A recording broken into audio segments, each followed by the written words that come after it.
लेकिन इस वक्त पंजाब असम्बली में leader of the opposition सप्तान Khan साहब हमारे साथ टेलीफोन लाइन पर मौजूद है। सप्तान सर अस्सलाम वालेकुम।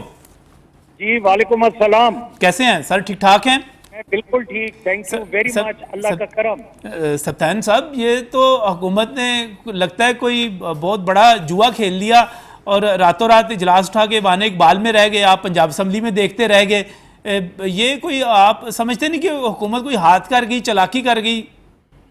अच्छा, इसमें मैं छोटी सी बात करना चाहूंगा जी। कि जब कल इजलास चल रहा था तो स्पीकर ने आके इनको कहा कि वजीर खजाना साहब को कि आप जनाब तशरीफ ले आए और बजट पेश करें। अच्छा। तो चलते हाउस में उन्होंने कहा कि जनाब ये देखें, हमारा टेलीफोन चेक करें।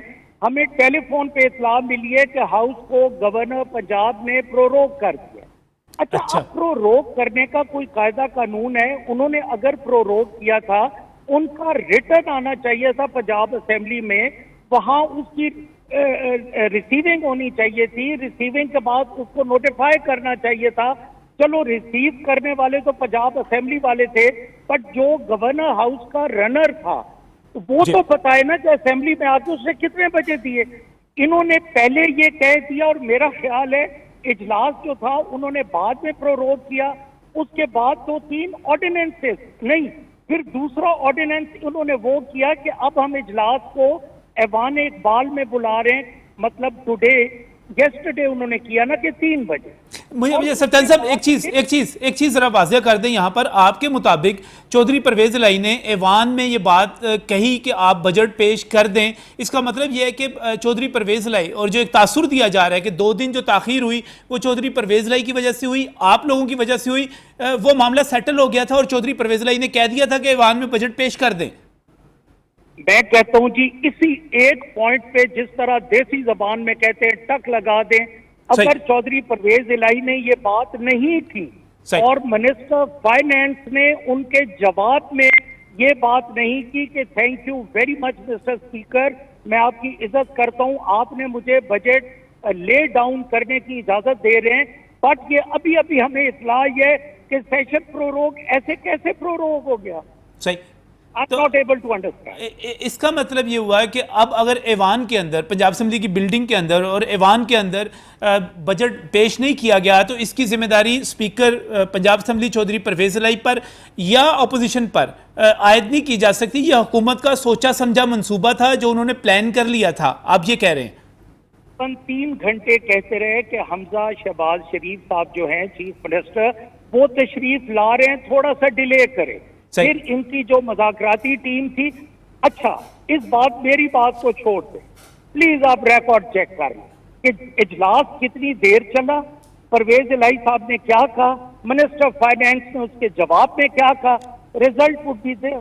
सिंपल सी बात है। अच्छा सप्तान साहब, इसके नतीजे में अब जो बजट पेश हुआ, आप इसको आईनी, कानूनी और दुरुस्त नहीं समझते? मैं इसको एक तो अवाम दोस्त बजट भी नहीं समझ रहा।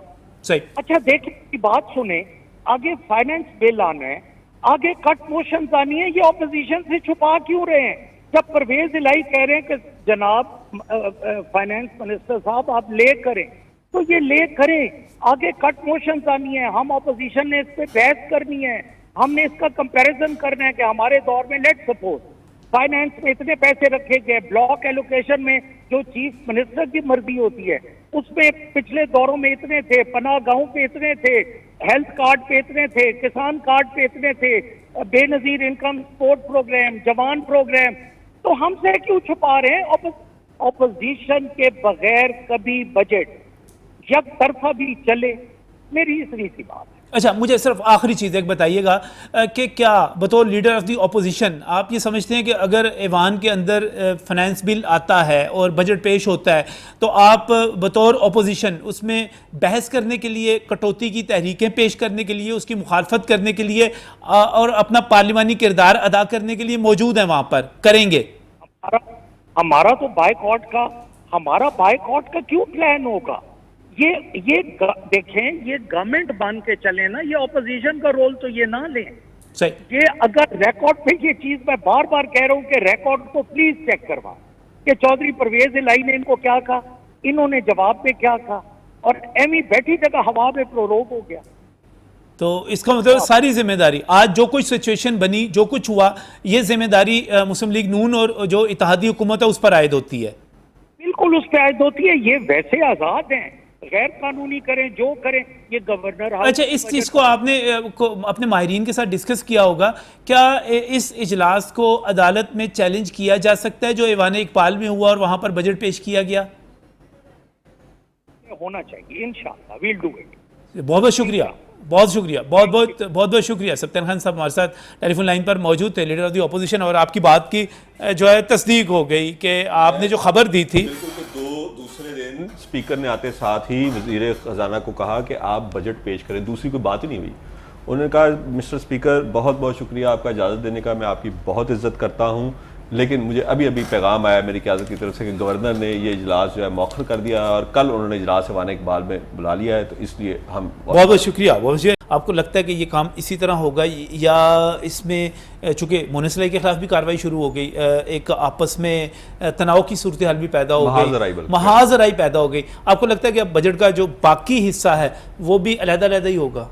आज नजम साहब एक और चीज़ भी डिस्कस हुई, चौधरी मोनसलाई के खिलाफ मुस्लिम लीग काफ को कोई वो नहीं है जो भी आज शुरू किया FIA ने, उसमें जो FIR है चौधरी परवेज भाई का भी नाम है कि उनसे भी तफ्तीश की जाएगी और बाद में उनका किरदार डिटरमिन किया जाएगा, उस पर बड़ा तहफ़्फ़ुज़ात थे। क्योंकि इसका मतलब यह है कि जिस तरह मुस्लिम लीग नून के रहनुमाओं के खिलाफ मनी लॉन्ड्रिंग के केस बनते रहे और आज तक शहबाज शरीफ साहब, हमजा शहबाज साहब, ये सेम वही काम जो है परवेज लाई और मोनस लाई के खिलाफ उसी तरह, और उसकी भी मजम्मत की जानी चाहिए थी जो नवाज शरीफ साहब के खिलाफ हुआ, उनकी बेटी के खिलाफ हुआ, जो शहबाज शरीफ साहब के खिलाफ हुआ, और हमजा भी उसमें शामिल है। हमजा भी, लेकिन एक जवान आदमी हमारा एक माशरे का आगे जवान है जी, कोई गल नहीं, बर्दाश्त कर लेगा, लेकिन एक बुजुर्ग आदमी नहीं जेब देता कि हम उसको घसीटे। मसला आज तो मुनसलाई चला गया FIA के दफ्तर, ये अब महाजराई शुरू हो गई है और इसका नुकसान दोनों पार्टियों, मुझे नहीं पता, हो सकता है अपोजिशन को बहुत ज्यादा हो, पंजाब के अवाम का भी नुकसान हो। चलें, मुझे आखिर में बताइएगा कि ये 7 खरब का जो खसारा है ये कैसे पूरा हो सकता है? ये तो कल पूछेंगे ना उनसे भाई, ये अच्छा। एक तो आपने इसको बजट को अवाम दोस्त कहा है और किसान दोस्त पता नहीं क्या कुछ कहा है, तो फिर इसमें ये इतना खसारा जो है ये दोस्त तो ना हुआ ना, ये कहाँ से पूरा कर। दूसरा इसमें अच्छी बात जो हुई है कि जो आपका सेहत कार्ड था, सर आपका जो खसारा है आपके तरक्याती बजट से भी ज्यादा है, आपका 685 अरब का तरक्याती बजट है और ये 704 अरब का आप जो है इसमें तकरीबन 19 अरब रुपए आपके खजारे के ज्यादा है। इसका मतलब ये हुआ कि आप अपना तरक्याती बजट जीरो भी कर दें फिर भी आपको 19 अरब रुपए मजीद चाहिए जरूरियात पूरी करने के लिए। इसमें अहम बात जो हुई है वो ये है कि जो बड़े घर है ना पोश इलाकों के अंदर, लग्जरी हाउसेज जिन्हें कहते हैं, एक कनाल, वो शहबाज साहब ने भी एक दफा पहले टैक्स लगाया था, उस पे 1.25 लाख से लेके 4 लाख रुपए तक टैक्स उस पर आयद कर दिया गया है। इसी तरह से जो सेहत कार्ड था 125 अरब रुपए उसके लिए रखे गए हैं, लेकिन उसमें एक अच्छी बात ये हुई है कि जो उमरा थे, जो शराफिया थी, उनको कौन सी जरूरत थी सेहत कार्ड की, उनके पास तो माल ही बहुत था, उस पर कट लगाया गया है।